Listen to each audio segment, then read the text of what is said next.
চাচ্ছি প্রত্যেকটা জায়গায় যেন প্রপার ইনভেস্টিগেশনটা হয়। আমাদের ট্রাইব্যুনালের চিফ প্রসিকিউটর আছেন, আমাদের গুম কমিশনের বিগত সময়ের নূর খান লিটন ভাই আছেন।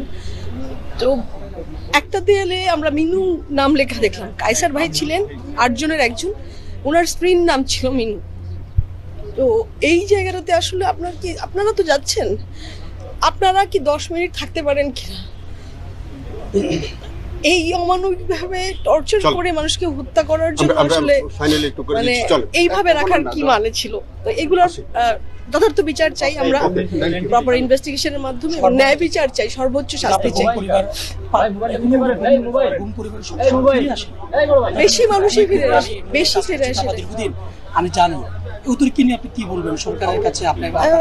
তাদের জন্যই কিন্তু এই যে সত্যটা এখন যে প্রত্যেকটা সেলে যাচ্ছি, আমাকে জানা উচিত যে ভাইরা কোন সেলে ছিল, শেষ অবধি কতদিন তারা যদি জীবিত ছিল, কতদিন পর্যন্ত তারা জীবিত ছিল, কোনখানে কিভাবে তাদেরকে টর্চার করা হয়েছিল, যদি হত্যা করা হয় ডেড বডিটা তারা কোথায় ফেলে দিয়েছিল। এই যে এইটা শেষ হয়তো সময়টা বা হয়তো জীবিত সময়ের শেষ সময়টা এখানে ছিল।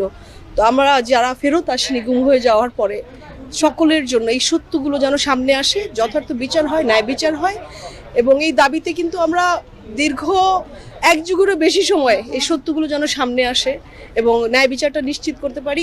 এই যে পরিবারগুলো এই যে ভীষণ রকম একটা বড় সময় পার করে এসছেন, আজকে রাষ্ট্রীয় স্বীকৃতি যেন তাদের হয়, পুনর্বাসনের ব্যবস্থা সরকার করেন এবং সর্বোপরি সবার আগে ন্যায় বিচারটা যেন তারা পায়, আমরা যেন পাই যথার্থ বিচার। কারণ এই যে চরম মানবাধিকার লঙ্ঘনের থেকে বড় কোনো চরম লঙ্ঘন হয় না।